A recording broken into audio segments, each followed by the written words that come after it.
ايتام اثنينهم مرضى، اثنينهم الكليات ملتهم شلتها. زين لولا الكلياتهم اثنينهم شلتها، وهسه انا الام وانا الابو، وارجع واقول هذا دم الشهيد، اريد ارجع دوامي. على العلم اني همتين ام الايتام اثنين، وعندي ابني فقد نظر عيونه سكر. زين لولا فقد نظر عيونه اثنينهن، وصار عنده فشل كلوي، والفشل الكلوي انطته كليته اخته الوحده هذه. وتشوف يعني انا الام وانا الابو لحد هسه، وانفصلت من دوامي لحد هذا اليوم، وما خليت عداي دواء. واني حابه كل من يسمع صوتي يوصل صوتي العبد الامير الشمري، لان انا بتولايته وشعره من شاربه، بس اريد يرجعني دوامي. انا على الداخليه اداوم بالجنسيه، ما خليت عداي دواء. انفصلت، رحت سويت نظر عيون ابني 9 عمليات داخل ايران، عبالي كافيتني الاجازه المرضيه والاعتياديه، ما كفتني، ما بلغتهم. من رجعت اثناء دوامي لقيتهم ذابين استقالتي بدون علمي.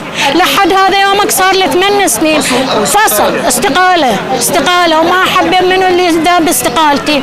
لحد هسه ما عندي علم. راجعت عبد الامير الشمري الاستاذ، اجى الدائره جوابه، همش على كتابي، وراح الكتاب البغداد للوزاره، وبعد فتره رجع الكتاب. ما عندنا درجات فائضه. زين اني ذوي شهداء درجه اولى درجات فائضه، شنو ما عندكم؟ هستوناني متعينه.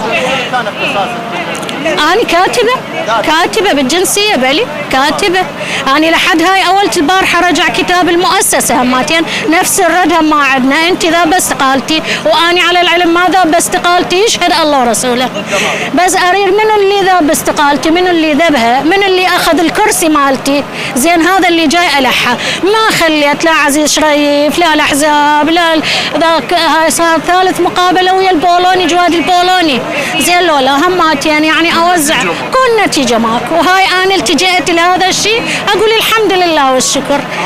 هذا صوتك راح يوصل مباشره لمكتب السيد. الله يخليك، اكون شاكره وممنونه من عندكم، واني هم بتولايتكم، وعندي ايتام، وايتام اثنينهم مرضى، اثنينهم الكليات ملتهم شلتها.